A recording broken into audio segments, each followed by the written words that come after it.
الحمد لله نحمده ونستعينه ونستغفره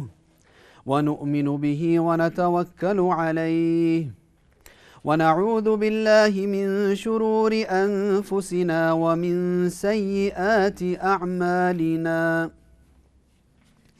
من يهده الله فلا مضل له ومن يضلله فلا هادي له ونشهد أن لا إله إلا الله وحده لا شريك له ونشهد أن سيدنا ومولانا محمدا عبده ورسوله أرسله بالحق بشيرا ونذيرا بين يدي الساعة من يطع الله ورسوله فقد رشد ومن يعصهما فإنه لا يضر إلا نفسه ولا يضر الله شيئا. أعوذ بالله السميع العليم من الشيطان الرجيم. بسم الله الرحمن الرحيم. إن الله وملائكته يصلون على النبي يا أيها الذين آمنوا صلوا عليه وسلموا تسليما.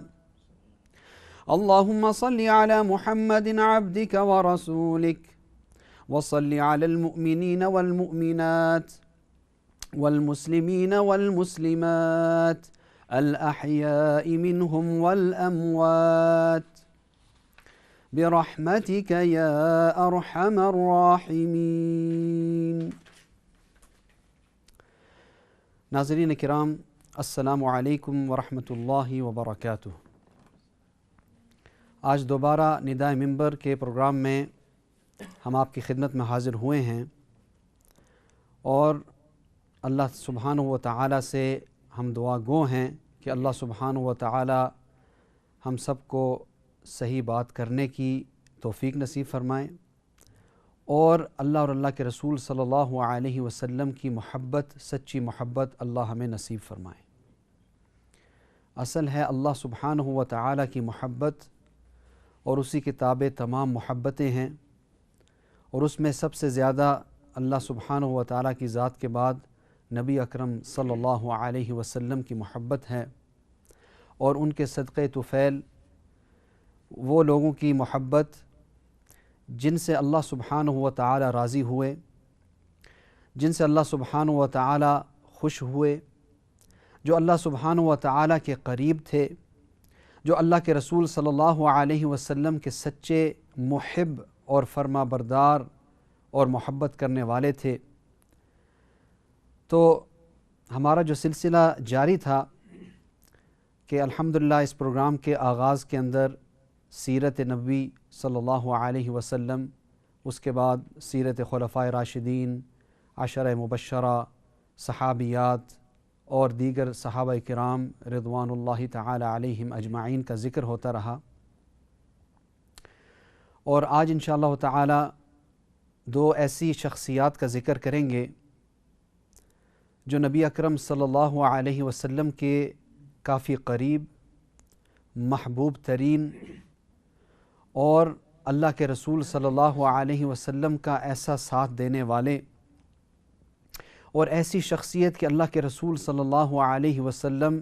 کو ان کے جانے کا اتنا غم، اور اللہ کے رسول صلی اللہ علیہ وسلم نے ان کو مختلف القاب سے پکارا، اور ان میں سے تو ایک کا لقب اللہ کے رسول صلی اللہ علیہ وسلم نے اسد اللہ و اسد رسولہ، اللہ اور اللہ کے رسول کا شیر، اور سید الشہداء فرمایا کہ یہ تمام شہداء کے سردار ہیں. اور دوسرے اللہ اکبر کہ ایک مرتبہ قحط سالی ہوئی، خلیفہ ثانی حضرت عمر رضی اللہ تعالیٰ عنہ کے زمانے کے اندر، اور قحط پہ قحط آ رہا ہے، تو ان کو بلایا گیا اور ان نے جب دعا کی تو ہی بارش ہوئی۔ تو یہ دو ہستیاں جن کا آج ہم ذکر کریں گے، سب سے پہلے سید الشہداء حمزہ رضی اللہ تعالی عنہ، اور دوسرے حضرت ابو الفضل عباس رضی اللہ تعالی عنہ۔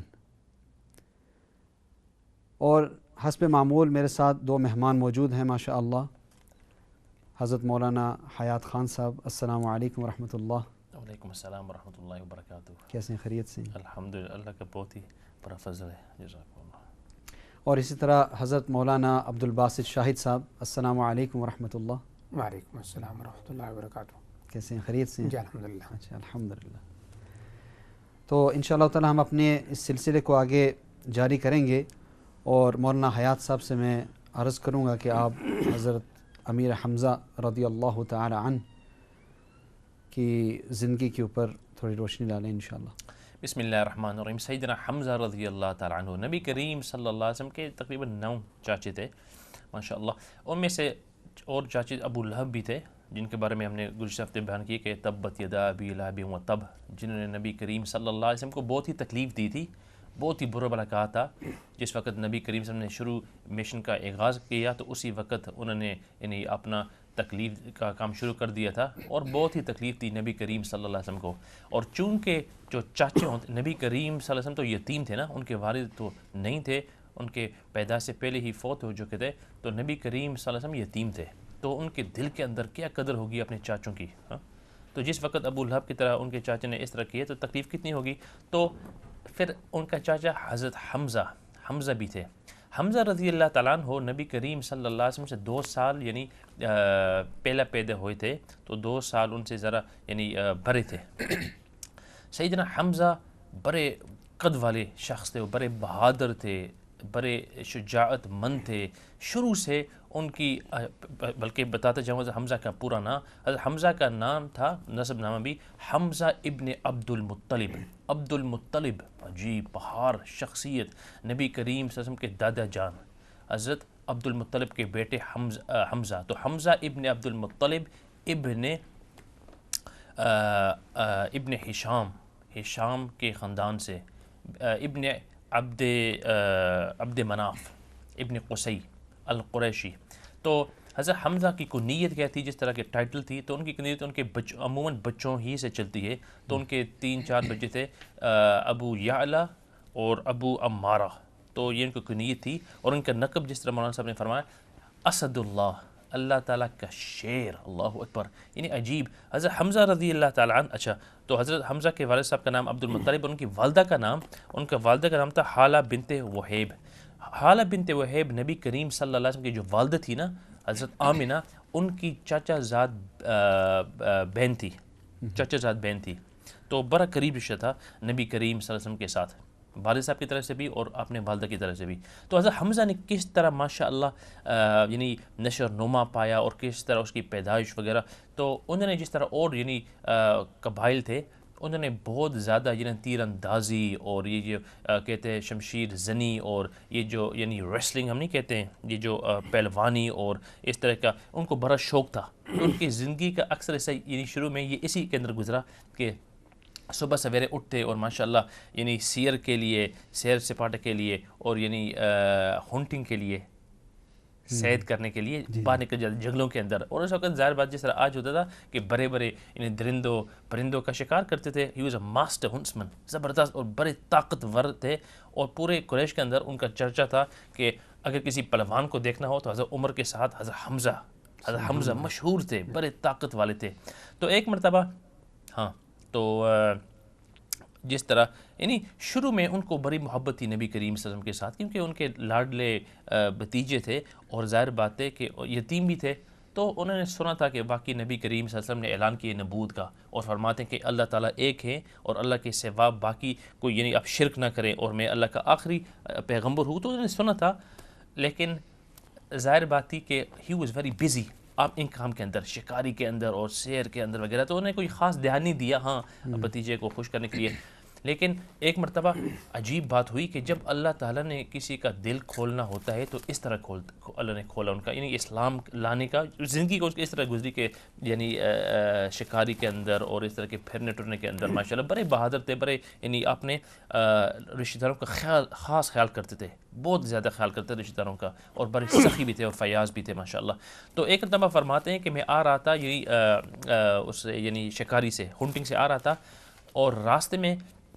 فرماتے ہیں کہ عبداللہ بن جدعان کی باندی تھی وہ ملی، اور انہوں نے کہا کہ اے ابو یعلا یا اے ابو عمارہ، کاش کہ آپ کچھ وقت پہلے آپ آتے اور آپ دیکھ لیتے کہ کیا حال ہوا آپ کی بھتیجے کے ساتھ۔ تو حضرت حمزہ نے پھر پوچھا کہ کیا ہوا، تو انہوں نے کہا کہ کیا ہوا تھا کہ ابو جہل دشمنان اسلام کا بڑا علمدار، اس نے کیا کیا تھا کہ نبی کریم صلی اللہ علیہ وسلم کو حسب عادت تکلیف دینے کے لیے اس نے یعنی بکواسیں نکالی تھی، اور اس دن تو بہت ہی حد کر لی تھی، کیا نہ کیا بکواس اس نے کہی تھی، اور یہ جو عبداللہ بن جدعان کی جو باندی تھی انہوں نے سن لیا، اور وہ بھی اس دن تو حیرت انگیز ہو گئی کہ یہ کہ ابو جہل کو پاگل ہو گیا، کیا کہہ رہے، اور نبی کریم صلی اللہ علیہ وسلم اتنا شریف، اللہ اکبر انک لعلی خلق عظیم، تو فرماتی ہیں کہ میں دیکھ رہی تھی کہ ابو جہل بکواس در بکواس کے پہاڑ نبی کریم صلی اللہ علیہ وسلم پھینک رہے تھے، لیکن نبی کریم صلی اللہ علیہ وسلم خاموش اور نیچے، یعنی بعض لوگ ہوتے ہیں آج کل نا کہ کچھ برا کہے نا کہ وہ ہنستے ہیں کہ بھائی آپ کہتے جائیں آپ اس طرح، لیکن نبی کریم صلی اللہ علیہ وسلم افسوس کے ساتھ نیچے دیکھ رہے تھے اور اپنا کام کر رہے تھے، آتے گئے پیچھے سے وہ بکواسیں کہہ رہے تھے، تو حد کر لی۔ تو اس پر اس وقت سیدنا حمزہ رضی اللہ عنہ کو اتنا غصہ آیا، اتنا غصہ، ان کی دستور تھا کہ شکاری کے بعد وہ جاتے حرم شریف کے اندر اللہ، اور وہاں اللہ تعالیٰ کے گھر کا طواف فرماتے، یعنی ہدایت اللہ نے ان کے لیے قبول کر لی تھی۔ تو فرماتے ہیں کہ اس وقت اتنی ان کو حمیت، یہ آگ لگ گئی، اتنا غصہ، ابو جہل کوئی معمولی آدمی نہیں تھے، قریش کے بڑے بڑے سرداروں میں سے تھے، اس کی یعنی طاقت تھی، اثر تھا، انفلوئنس تھا، اس نے کتنے اس کے یعنی کہ وہ ساتھی تھے جو خیر تو آئے سیدھا، یعنی راستے میں عموماً اگر جب واپس آتے ہیں نا شکار سے تو راستے میں کوئی ملاقات کرتے ان سے بات کرتے، 2-3 باتیں، کیا حال ہے وغیرہ، اس وقت کسی کوئی بات کی تو یعنی he was just single minded کہ مجھے جانا ہے اور اس ابو جہل کو سیدھا کرنا ہے۔ تو فرماتے ہیں کہ سیدھا آئے اللہ کے گھر کے سامنے، اور وہاں ابو جہل بیٹھا ہوتا اپنے دوستوں کے ساتھ بات کر رہا تھا۔ فرماتے ہیں ایک ان کو اتنا یعنی مر نہیں گیا، وہاں اتنا سختی سے ان کو سر پر مارا، یہ جو لاٹھی تھی کہ اس کا وہیں سر کو زخمی کر دیا۔ پھر اور اس کے جو خاندان والے لوگ تھے وہ آگے دوڑے کہ بچانے کے لیے اور اس طرح کے، تو اور ان کو ابو جہل نے کہا کہ واقعی جب ابو جہل حضرت حمزہ نے کہا کہ آپ نے میرے بھتیجے کو اس طرح بکواسیں کی ہیں، آپ کو شرم نہیں آتا ہے وغیرہ، تو انہوں نے کہا کہ واقعی آپ کچھ نہ کہیں حمزہ کو، میں نے اس کے بھتیجے کو جو برا بلا کہا میں نے بھی حد کر لی تھی۔ تو پھر ان لوگوں نے کہا کہ حمزہ کیا تو بھی صحابی بن گیا؟ صحابی کہتے تھے یعنی وہ آدمی جو یہ جو قریش کا جو دین تھا نا کہ بھوتوں کے پرستش اور یہ ماننا کہ اللہ تعالیٰ ایک ہے، لیکن یہ جو جتنے بھی کعبۃ اللہ کے اندر یہ مورتیاں پڑی ہوئی ہیں یہ اللہ تعالیٰ کے مددگار ہیں، اللہ تعالیٰ کی مدد کرتے ہیں، they help Allah in ruling the universe. تو ہاں، تو فرماتے کہ اگر کسی نے اس کو چھوڑ دیا تو وہ کہتے ہیں کہ آپ صحابی بن گئے، کہ تم نے دین اپنے جو باپ دادوں کا دین تھا چھوڑ دیا۔ تو کیا انہوں نے کہا کہ اے حمزہ تو بھی صحابی بن گیا؟ تو حمزہ فرماتے ہیں کہ اس دن میرے دل کے اندر نبی کریم صلی اللہ علیہ وسلم، یہ 2 قول ہیں، ایک قول یہ ہے کہ اس دن میرے دل کے اندر نبی کریم صلی اللہ علیہ وسلم کے دین کی عظمت اور یعنی حقانیت کا انکشاف ہو گیا، کہ پہلے بھی میں نے سنا تھا کہ یعنی اللہ تعالیٰ کے رسول صلی اللہ علیہ وسلم دین کی طرف بلا رہے ہیں، لیکن اس دن اللہ تعالیٰ نے میرا دل کو کھول دیا، یعنی it was very emotional، دل کھل گیا، اور میں نے کہا کہ واللہ میں تو نبی کریم صلی اللہ علیہ وسلم کے دین کو حق سمجھتا ہوں، اور میں گواہی دیتا ہوں کہ اشہد ان لا الہ الا اللہ و اشہد ان محمد رسول اللہ، کہ اللہ تعالیٰ کے نبی اللہ تعالیٰ کے آخر نبی ہیں اور اللہ کے پکے رسول ہیں اور اللہ تعالیٰ ایک ہیں۔ عجیب۔ تو پھر فرماتے ہیں کہ خیر میں تو چلا گیا، اور بعد میں گھر کے اندر جا کر کہ بھائی میں نے کیا کر دیا، میں نے تو دین قبول کر لیا، اتنی بڑی چیز۔ تو فرماتے ہیں کہ میں پھر بیٹھ گیا گھر کے اندر سوچتا ہوا کہ یا اللہ یہ کچھ، پھر شیطان نے تردد ڈال دیا۔ شیطان always does this، آدمی نیکی کا کام کرتا ہے، اگر ارادہ کرتے تو شیطان آ کے تردد ڈالتا ہے، یہاں پہ مور اور ٹیکا کہ آپ نے کیا کر دیا، یہ لوگ کہیں گے کہ آپ صحابی بن گئے۔ یہ بتاتا جاؤں یہ جو قریش والے تھے اور باقی جتنے یعنی شریف لوگ تھے، ان کے لیے آپ نے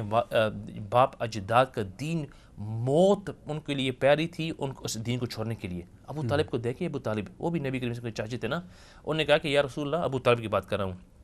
کہ یا رسول اللہ مجھے یقین ہے کہ آپ اللہ کے سچے نبی ہیں، اور اگر مجھے یہ ڈر نہ ہوتا کہ قریش مجھے تانے دیتے کہ موت کے وقت تم نے موت کے ڈر سے تم نے اپنے یعنی نبی کے دین کو قبول کر لیا، میں آپ کے آنکھوں کو ٹھنڈ کرتا. تو ابو طالب کی بات میں جملہ متروزہ کے طور پر کہہ رہا ہوں کہ انہوں نے جہنم کی ابدی آگ کو قبول کر لیا. ان کو معلوم تھا کہ مجھے جہنم ہی کے اندر جانا ہے، کیونکہ ان کو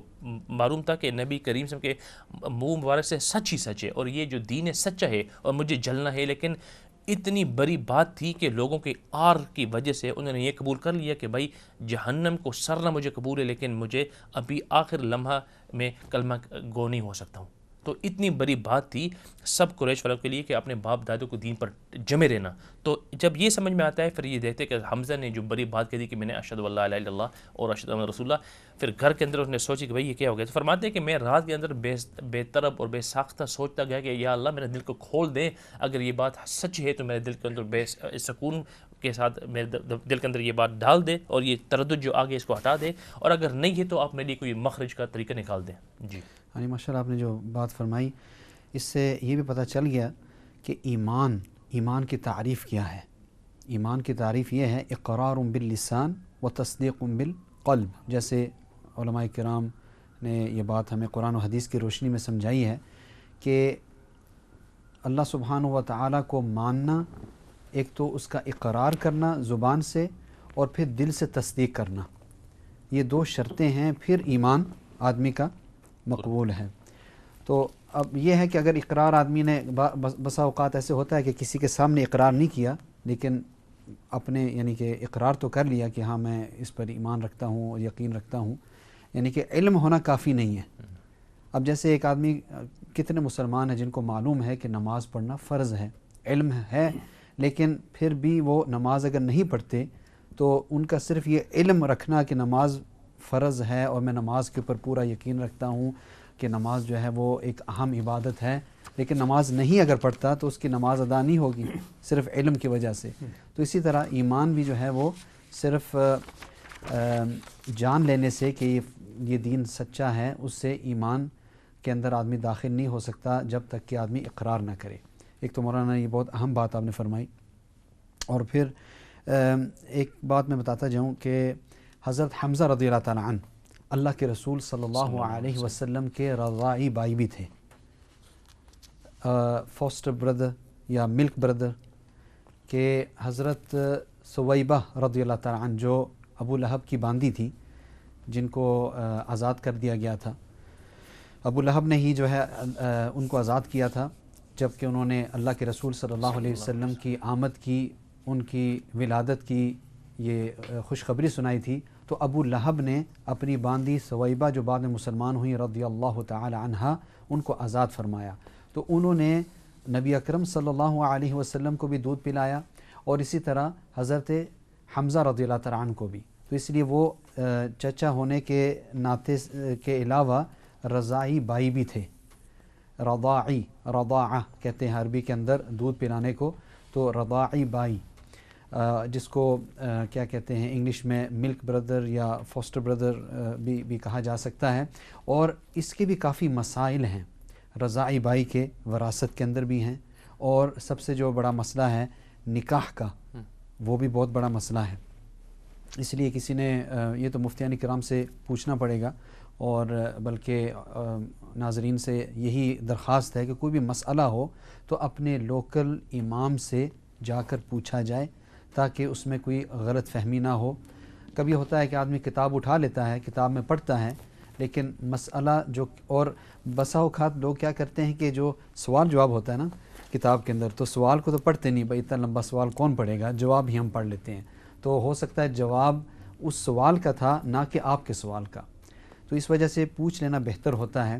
تو بس یہ بتاتا جاؤں کہ آج کل کچھ بچے جب پیدا ہوتے ہیں تو وہ ماں کا دودھ نہیں پی سکتے،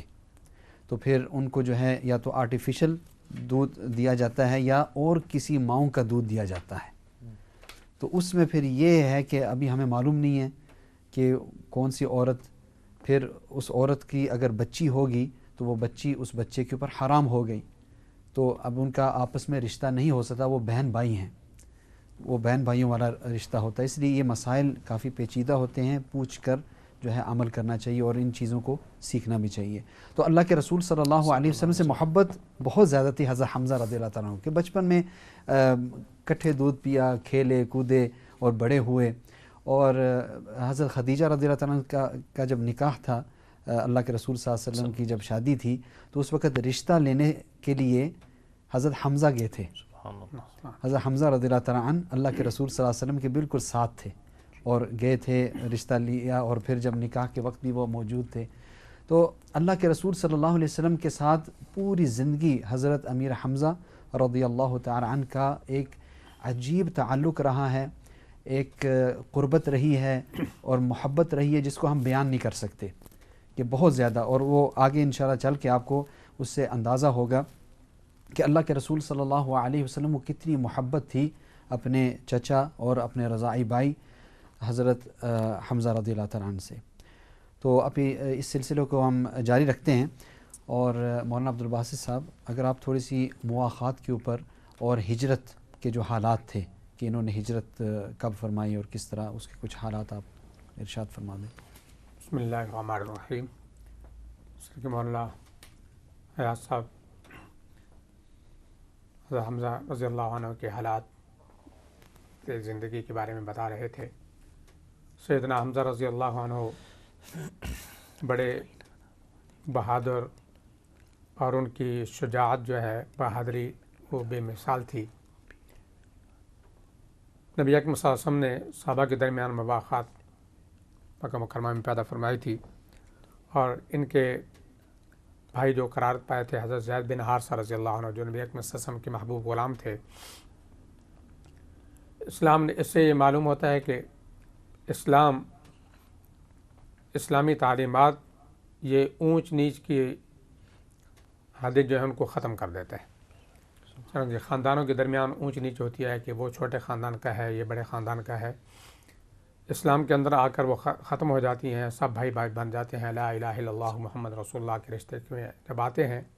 تو یہ ساری اونچ نیچ ختم ہو جاتی ہے۔ اور اس طرح آپ دیکھیں کہ حضرت بلال رضی اللہ عنہ کہاں سے آئے، غلام بنے، لیکن سیدنا بلال رضی اللہ عنہ، اور جب نبی اکرم صلی اللہ علیہ وسلم معراج پہ جاتے ہیں تو اس وقت آپ صلی اللہ علیہ وسلم ان کے قدموں کی آواز جنت کے اندر سنتے ہیں، اور پھر نبی اکرم صلی اللہ علیہ وسلم کی زندگی میں ہمیشہ وہ اذان دیتے رہے۔ اور جب فتح مکہ ہوا تو اس وقت بھی نبی اکرم صلی اللہ علیہ وسلم نے ان کو فرمایا کہ جب کہ قریش مکہ کو یہ بات بڑی ناگوار ہو رہی تھی کہ غلام جو ہے وہاں کھڑے ہو کر اذان دے رہا ہے، لیکن اسلام کے اندر یہ اونچ نیچ ختم ہو جاتی ہے اور سب رشتے میں بھائی بھائی بن جاتے ہیں۔